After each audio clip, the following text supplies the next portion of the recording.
Il carciofo spinoso di Sardegna entra nelle nuove DOP. Pesca. Galan vuole affrontare la crisi senza fughe in avanti e bugie. Il ministro alle politiche agricole ha incontrato gli assessori all'agricoltura delle regioni italiane.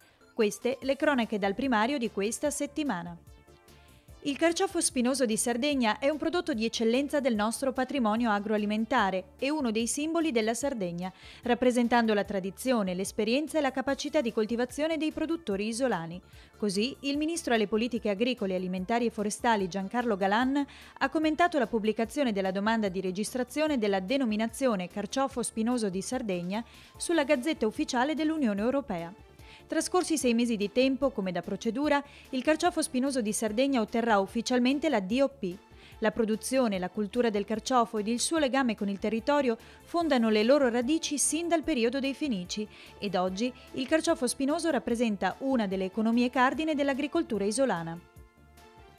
Va avviato un processo per una pesca italiana pronta ad affrontare le nuove sfide che il regolamento mediterraneo ci impone, mettendo in campo anche la ricerca per valutarne gli impatti, senza illudere nessuno ma anche senza rinunciare alla possibilità di essere gli attori del governo del settore. È questo il punto di vista del Ministero per le politiche agricole, alimentari e forestali espresso nel corso dell'incontro con i rappresentanti del mondo della pesca, cooperative, armatori e sindacati. Il ministro Galan ha dunque spiegato gli atti concreti da compiere, identificare nella commissione consultiva centrale prevista dalla legge 154/04 l'unità di crisi per identificare i problemi ed affrontarli in tempo reale, avviare immediatamente la spesa per il cosiddetto caro gasolio, avviare il fermo temporaneo utilizzando la cassa integrazione in deroga, stimolare le regioni al pieno utilizzo dei fondi FEP per le misure di accompagnamento sociale e rendere efficace la spesa dei fondi del programma triennale della pesca e dell'acquacoltura, prevedendo fin da ora la proroga del programma 2007-2009 con la legge finanziaria 2011. Il primo problema che dobbiamo affrontare è quello del possibile disimpegno dei fondi dei programmi di sviluppo rurale. Non possiamo correre il rischio di perdere 1 miliardo di euro. Così il ministro delle politiche agricole, alimentari e forestali Giancarlo Galan ha esordito durante il suo primo incontro con gli assessori regionali all'agricoltura. Innanzitutto perché sono soldi dei nostri agricoltori e in secondo luogo perché ci farebbe perdere autorevolezza in Europa proprio ora che dobbiamo ridiscutere la nuova PAC. Dalla politica agricola comune il nostro paese riceve mediamente 6,5 miliardi di euro all'anno tra aiuti diretti agli agricoltori e misure di sostegno allo sviluppo rurale. Al 31 marzo 2010, data dell'ultima rilevazione, sono stati spesi solamente 2,36 miliardi di euro, corrispondenti al 13,4% della dotazione complessiva. Ciò significa che entro il 31 dicembre 2010 occorrerà realizzare un'ulteriore spesa pari a 1,12 miliardi di euro, risorse queste che devono essere utilizzate entro i tempi prestabiliti, pena la perdita dei fondi comunitari non spesi. Ed eccoci rientrati, come promesso la Regione Veneto, con noi rappresentata dal Presidente del Consiglio regionale Clodovaldo Ruffato. Benvenuto a Cronache Trevigiane, Presidente.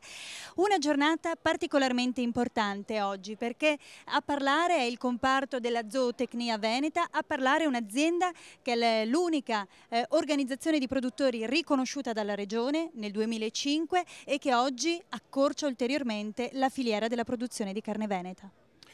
Credo che è un appuntamento importantissimo quello di oggi perché il settore rappresenta per il Veneto un fiore all'occhiello. Siamo produttori per il 30% della carne a livello nazionale, ma soprattutto abbiamo un prodotto di qualità e un prodotto certificato, rintracciabile, e l'apertura di questo stabilimento da parte della ZOVE, che come è stato sottolineato è l'unica organizzazione di produttori del settore. Ecco, l'apertura di questo stabilimento rappresenta la possibilità di ridurre ancora la filiera verso il consumatore e soprattutto garantire al consumatore quello che acquista e successivamente quello che poi consuma e mangia. Sperando che il consumatore ha le certezze, possa spendere un po' meno e il produttore possa ricavare quel qualcosa di più che gli permette di stare in piedi con le proprie aziende. Quali passi la politica può fare per aiutare questo comparto che vede un'andatura un po' altalenante? Sono tutte quelle iniziative che sono state prese per il settore agricolo, al quale poi il sistema allevatoriale appartiene, interventi straordinari, interventi del PSR. Io credo, come l'ho già ribadito da un anno a sta parte, anche più, quando ero in qualità di Presidente della Quarta Commissione, abbiamo fatto un consiglio straordinario appositamente per affrontare le tematiche del settore agricolo, che dobbiamo andare oltre il piano di sviluppo rurale, dobbiamo trovare dei finanziamenti che vadano oltre a quelli che sono gli interventi comunitari, perché la nostra agricoltura, che è stata per noi ed è ancora un fiore all'occhiello, possa effettivamente attraverso la ricerca, l'innovazione e la ristrutturazione continuare a primeggiare in Italia e all'estero. Grazie Presidente per essere stato con noi. Cronache Trevigiane questa settimana si chiude qui, da Loria, dal nuovo stabilimento di Azove Carni. Un grande augurio a tutti i produttori veneti al settore primario e un arrivederci alla prossima settimana.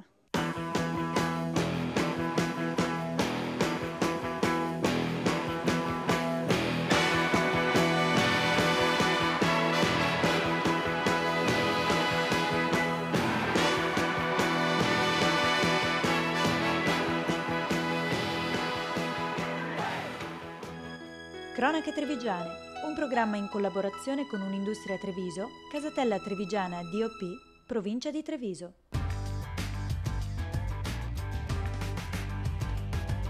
Z Group, Communication by Image.